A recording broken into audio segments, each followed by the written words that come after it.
Muito obrigado, boa noite a todos. É um prazer estar com vocês. É bom um especialista falar, né? A gente tem vontade de estar sempre perguntando para poder sempre estar aprendendo. Hoje a gente vai falar, até para sair um pouquinho das questões técnicas que são importantes, a questão comportamental do planejamento financeiro, né? E no final a gente vai explicitar um pouquinho sobre ferramentas para a gente alcançar os nossos objetivos. Deixa eu fazer um treino. Agora sim. Na prática, meu trabalho como planejador financeiro com essa família. Nós ajudamos a Rafaela, uma médica que estava dando plantões no final de semana, a vender o patrimônio, conquistar uma liquidez de R$ 40.000 para poder cuidar da filha.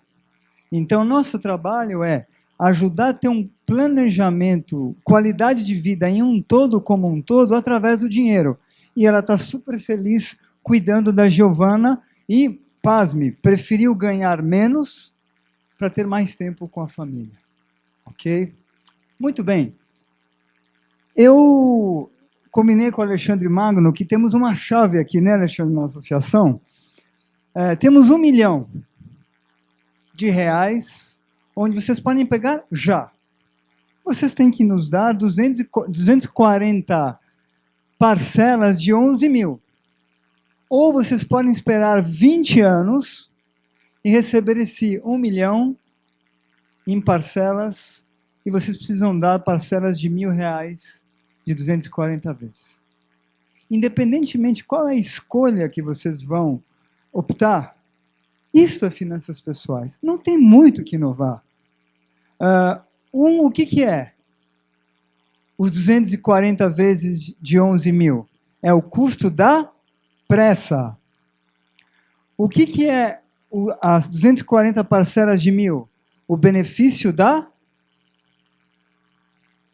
paciência, da espera. E nós vemos muitas revistas especializadas dizendo, 10 dicas como investir, 6 dicas como criar orçamento. Eu acredito nisso, mas acho que isso não é o fundamental. Porque o que a gente está falando é muito mais do que um planejamento financeiro, é um projeto de vida. Bom, o que nós fizemos quando estávamos num momento de abundância? Era difícil tirar todo mundo do estado de euforia. Tinha crédito há uns 8 anos atrás, né? Então era difícil de tirar as pessoas do estado de euforia. E agora, quando a situação é mais restrita, será que a gente não precisa rever um pouquinho o conceito, como a gente está lidando com o dinheiro? A agenda que eu vou trazer para vocês é a seguinte: quem manda em quem? Vocês mandam no dinheiro ou por eles é mandado? Se eu não dou bola para ele, com certeza você é dos mais mandados. Mais mandados. Bom, nosso objetivo é te ajudar a tomar uma decisão estruturada e consciente para que todos vocês se transformem na melhor versão de vocês mesmos através do dinheiro. E, obviamente, a gente tem que começar aqui por uma questão de que destino não é dado, é criado. Por que muitas vezes os nossos planos anuais não dão certo? A gente tem que blindar contra a tristeza, a frustração e a desmotivação para o ano dar certo. Foi feita uma pesquisa de uma consultoria de produtividade, disse o seguinte, com 3.500 respostas, 50% homens, 50% mulheres. 60% em 2015 acharam que o ano não mudou nada. 23% achou que o ano foi o melhor ano da vida das famílias e 17% foi o pior ano das famílias. Vocês planejam por escrito todos os sonhos de vocês? O que mostrou essa empresa de produtividade? Que 60% das famílias planejam por escrito, 40% não planeja. 60%, apenas 45% acompanham as metas ao longo do ano. O que acontece com os 55%? Desistem. Então, o nosso trabalho como planejador financeiro é realmente incentivar a acompanhar e fazer as devidas correções do planejamento. Bom, como planejar o seu ano de verdade? Tem 3 pontos importantes. A questão do autoconhecimento, seleção focada e ferramentas. Autoconhecimento. Vocês já viram pessoas que fazem muitas coisas no ano, mas que produzem pouco?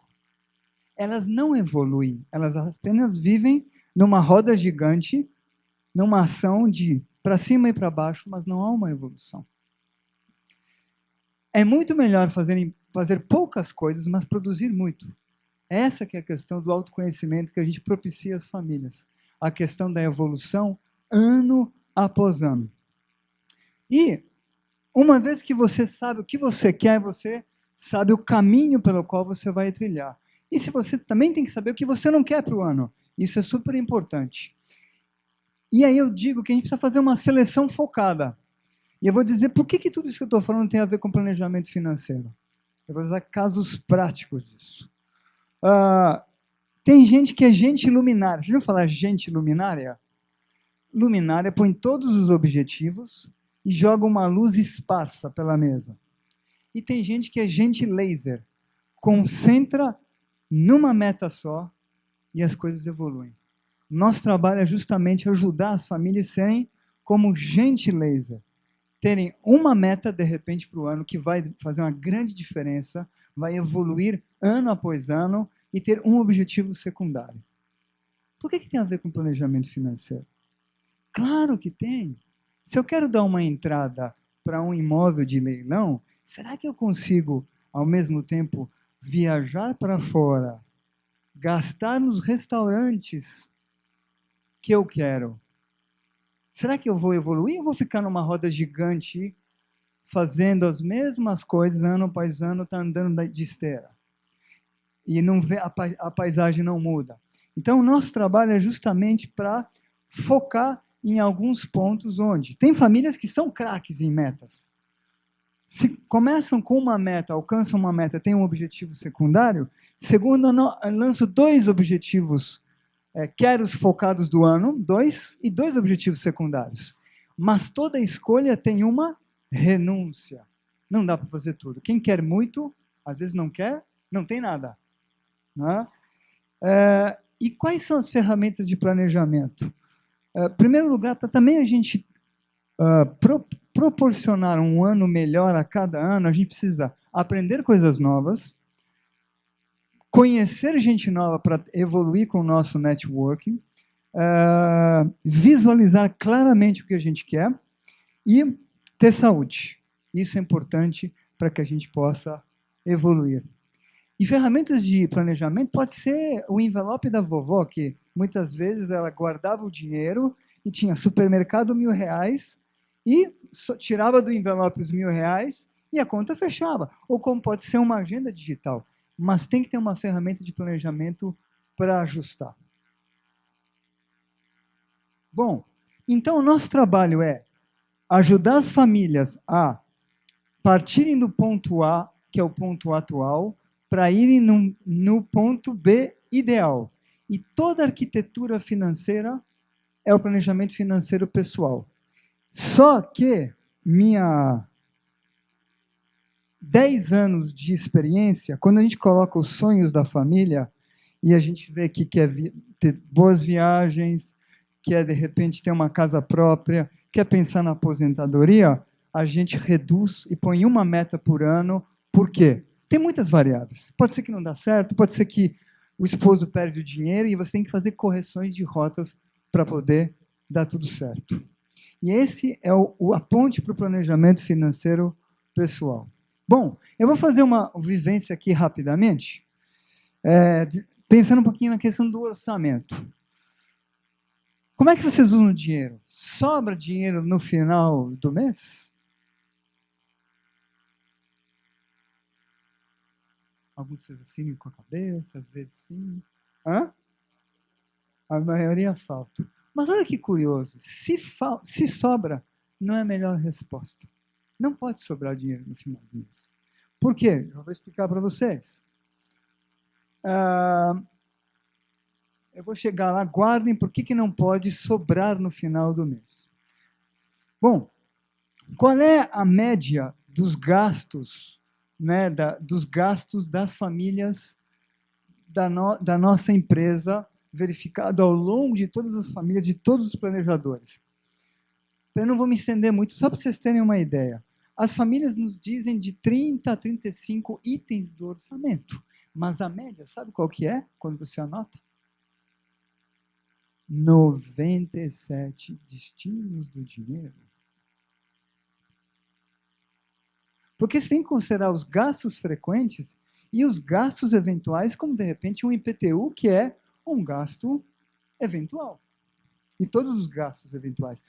Ou será que vocês pagam o IPTU quando vem um boleto? Pelo menos a gente instrui que o IPTU de 2017 já começa em 2016 provisionando. Para poder ter o dinheiro à vista e ter descontos. Isso tem que considerar no orçamento também. A gente não consegue enxugar aquilo que a gente não enxerga. Por isso que a gente precisa enxergar. Esse é o primeiro passo. Antes de falarmos de leilão, se me permite, Alexandre, temos que estar na essência. O orçamento é de lá que vão derivar os sonhos e as possibilidades.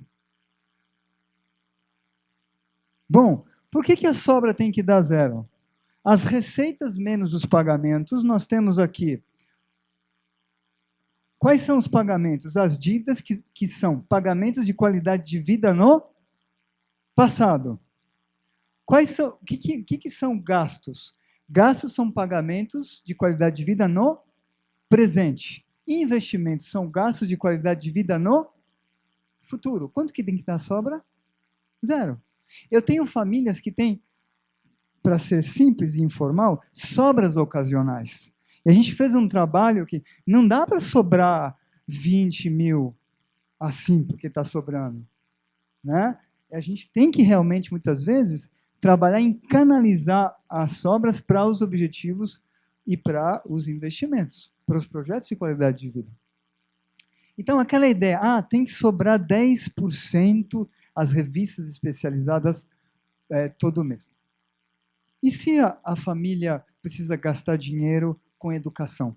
Porque é o momento dela para ela gastar com educação, para depois ela fazer sobrar, porque vai aumentar a receita. Então, a gente tem que sair um pouco da visão comoditizada, tem que personalizar. Também a gente tem que entender que se uma pessoa está com 40 anos e não pensou na aposentadoria, uau, tem que fazer sobrar.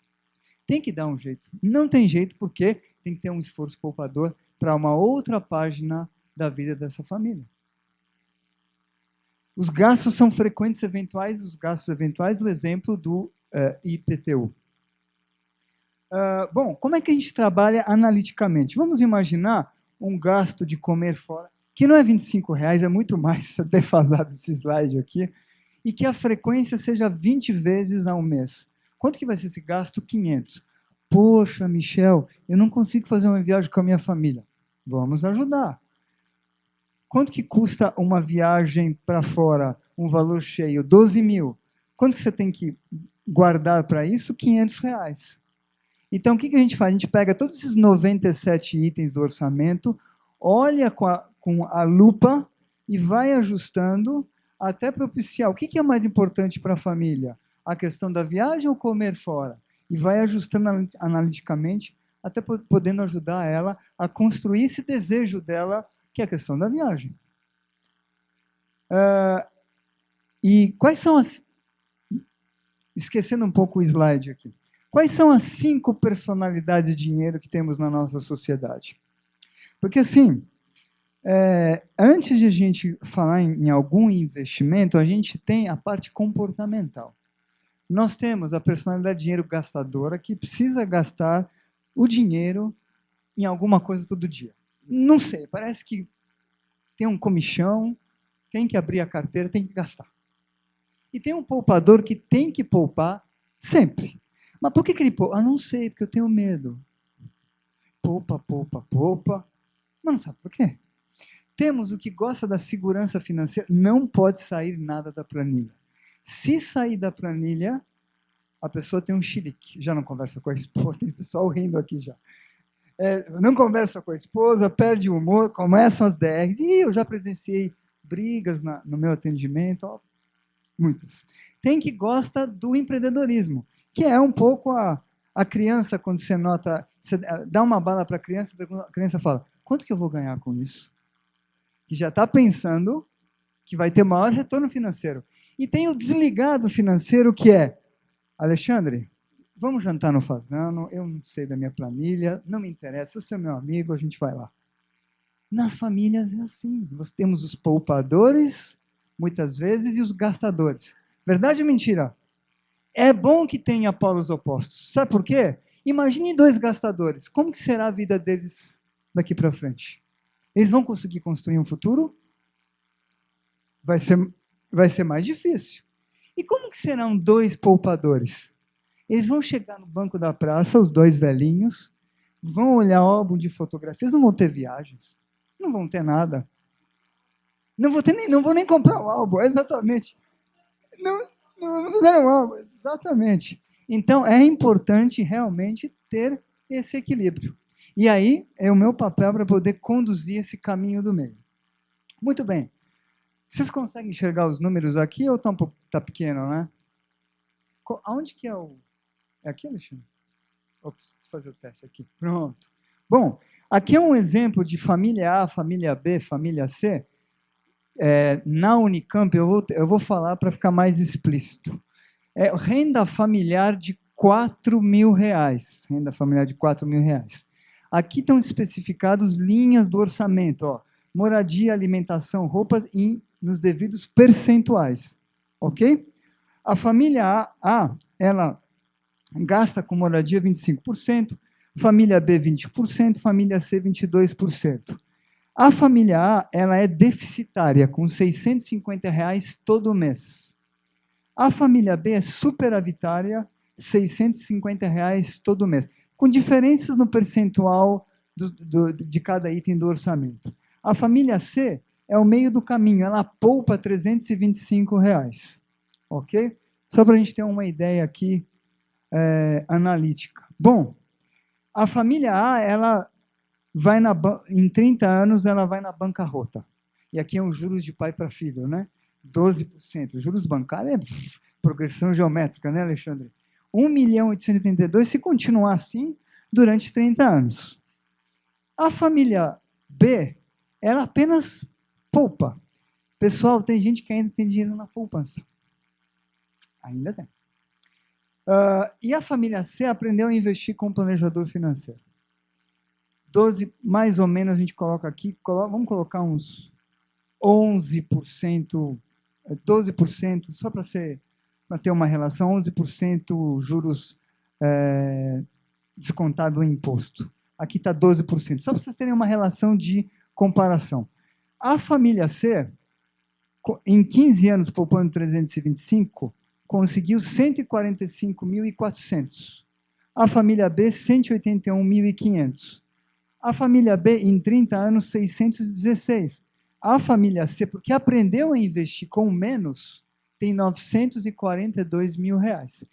No entanto, a família C, que aprendeu a investir, ela chega para mim em 15 anos e fala o seguinte, olha, eu gostaria de dar, de repente, comprar uma casa.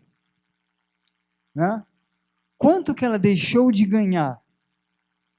Em 30 anos, 942, em 15 anos, ela não aguentou e esperaram ficar independente financeiramente, porque 942.000 a um juros de mais ou menos 0,5%, dá quase os R$ 3.000 da receita dela num passado. Então, essa família poupando R$ 325, ela é independente financeira, só ganhando 4.000. Mas ela prefere sacar o dinheiro. Quanto ela deixou de ganhar? Quanto? Alguém falou 800, mais ou menos? Quase R$ 800.000. E aí, o nosso papel justamente é para poder ajudá-la, entendeu? Calma. O benefício. Lembra do custo da espera versus o benefício da espera, para poder realmente ela esperar, porque ela vai ter o maior desejo do projeto de vida dela, que é a liberdade financeira. Será que não valeria a pena esperar 15 anos? Mas se a gente não põe esses números, é muito capaz que a família tome decisões que possam furar o plano. E quando vocês tomam uma decisão financeira, quais são as principais fontes de informação que vocês buscam? Onde vocês vão? Conversar com quem? Quem ajuda vocês na parte financeira? O banco? O banco é gerente de quem? Do banco. Eles estão preocupados com vocês? Sim ou não? Eles estão pensando em você, é uma maneira um pouco maquiada de dizer que eles estão pensando em você, mas tem o interesse do banco. Né? São visões, são visões. Vou colocar aqui um exemplo de, na média, os investimentos em FIFs. FIFs são fundos de investimentos. Né? Aqui a rentabilidade da Selic, 14,25%. O IR, que é 15% depois de 2 anos das aplicações financeiras, 2,14%. Vamos descontando, ok? Linha por linha. A inflação 10,5% é mais oficial, né? A extraoficial do orçamento é muito mais. Rentabilidade bruta 1,61%. E as taxas administrativas dos bancos? Dos fundos? Eu estou sendo bonzinho, eu coloquei 1,5%. Mas o Bradescão e Itaúsão, os fundos de renda fixa, chegam em torno, às vezes, de 2%, 3%. Quanto que fica no nosso bolso? 0,11% de real juros no bolso. Quanto que representa 1,50%, que é uma taxa anual de 1,61%, em porcentagem? Bom, o IR, a inflação, a gente não pode controlar. Certo? Quem é o ministro da Fazenda agora? Como? Nelson Barbosa. Querido Nelson, você poderia um e-mail para ele descontar o meu, tirar esse IR? Não, a inflação também não. Mas a gente pode controlar a taxa administrativa? Podem? Perfeito. A taxa representa cerca de 93% todos os anos. Por quê? Quanto maior a inflação, você tem a taxa Selic, você tem uma inflação maior, então a rentabilidade é menor. Então vocês têm que olhar cada vez mais a questão dos custos. 0,11. É aí que entra o papel do planejador financeiro. Porque isso tem um impacto muito grande. E é aí onde a gente pode ajudar a criar uma reserva financeira para comprar um imóvel de leilão.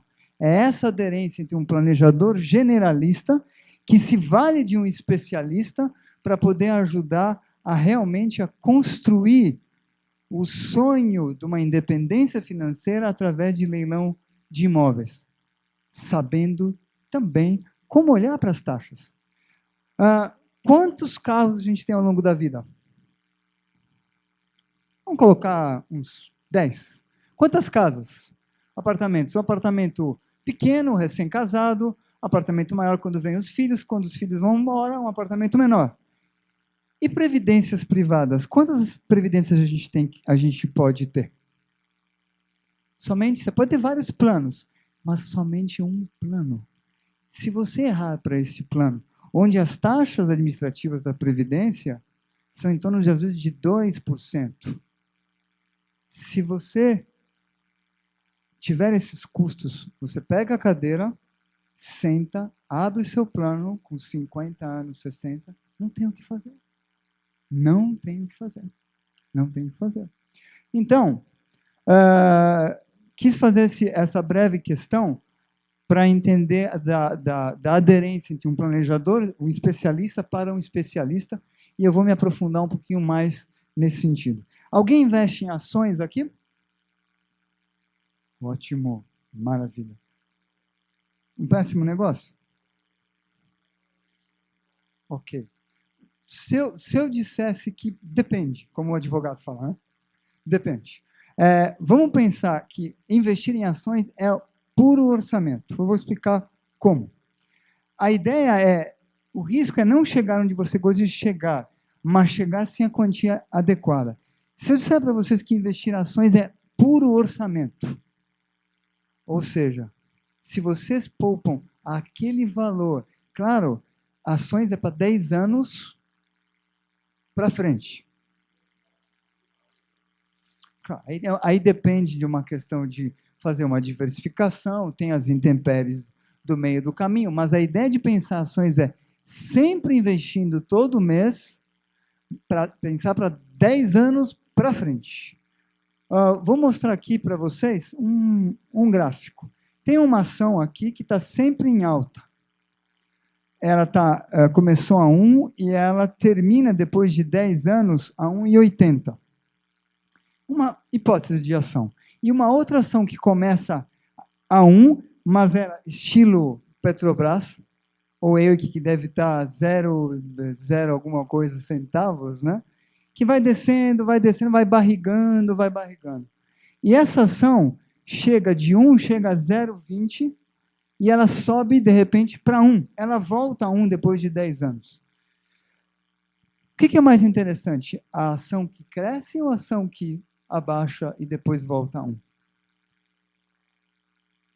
Se você põe a mesma quantidade de dinheiro, vamos supor aqui 6 mil reais.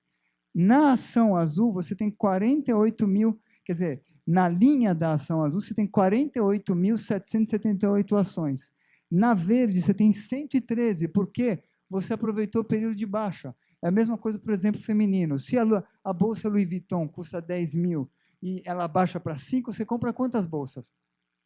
Se a ação 6 mil de 1, você abaixa para 0,60, quantas ações? Você tem maior quantidade de ações. Então, o resultado financeiro é menor. Novamente, o benefício da espera. Tem que esperar. Qual é o método? Pura disciplina. Todo mês a mesma quantia. Não abrir todo mês para ver como é que estão as ações, para não dar frio da barriga. Curtir a vida, parar de ficar igual o Senhor dos Anéis, meu anel precioso, né? My precious, as ações. Tem que esperar. Por exemplo, tem clientes que aproveitaram esse momento político, não subiram as ações? Subiram, fizeram um balanceamento de carteira. Quem comprou atrás, poxa, se beneficiou por essa alta pontual. Baixou um pouco, mas pode ser que tenhamos uma tendência de alta, se mudar a questão do cenário político. Qual é o segredo, então? Tem um slide aqui. Se não tiver, eu vou falar para vocês, para fazer novamente aderência com a questão do leilão de imóveis. O segredo é E mais R igual a E. Qualquer evento da nossa vida, mais a nossa reação dá um resultado. Dependendo como eu reajo a esse evento, eu tenho resultado. Se eu coloco todos os meus planos no futuro, planejo, foco, eu tenho um resultado diferente. Se eu sei agora que eu posso parcelar em 30 meses a questão da arrematação, o resultado é diferente. Se eu quero isso para a minha vida como investimento imobiliário, o resultado é diferente. Mas tem que, ano após ano, e assim, primeira coisa que a gente tem que pensar, pessoal, o que vai ser a mola mestra de qualquer planejamento financeiro? A questão da aposentadoria. É dependendo do valor da aposentadoria. Existe vida além da aposentadoria, viu? E muita vida. É da aposentadoria que a gente vai trabalhar todo o projeto de vida familiar para poder as coisas se encaixarem.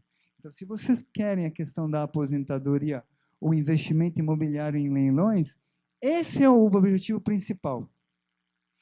Porque o esforço poupador é de longo prazo. Então, baseado nessa vontade, é que a gente vai trabalhar todos as outras questões de projeto de vida. Sejam viagens, seja a questão da compra da casa, sejam outros pontos a serem mencionados, porque nós somos guias das famílias e nós podemos nos tornar vilões. Porque a gente sabe que muitas vezes a gente está vivendo muito mais do que a gente trabalhou. Hoje, uma pessoa de 60 anos pode viver até 90, 30 anos, que vai precisar do dinheiro para isso. Então, a aposentadoria é deveras importante, é capital. A construção das entradas, das reservas para a questão do imobiliária de leilões de imóveis. Alguém conhece o programa do Tesouro Direto? Já ouviram falar? Quem investe no Tesouro Direto? Investe? Ótimo, perfeito. Este é o caminho. Baixas taxas de corretagem, saem do mundo bancário, porque lá é uma grande opção para se criar um plano de investimento. Para quem conhece um pouco mais, para quem não conhece, acessa o Tesouro Direto. Eu vou dar um exemplo aqui. Vocês podem comprar títulos que vão IPCA, né, que cobrem inflação, 2019. Poxa, são 3 anos para se pensar numa reserva para um leilão de imóveis. É de lá que vocês vão fazer todo o trabalho de reservas para a questão dos imóveis. Então, vai a dica. Tesouro Direto para isso. Bom, terminando aqui, qual é a nossa tese? Quanto tempo a gente tem de educação básica, acadêmica? 12 anos. Né? Faculdade profissional, 4 a 6. E educação financeira? Quantos anos? Quantos anos a gente precisa de educação financeira? A vida toda. Quanto custa não ter educação financeira? Quanto custa? Eu acho que custa muito. Vocês podem estar perdendo belos projetos de construção por não ter educação financeira. Muito obrigado. Obrigado pela presença de vocês.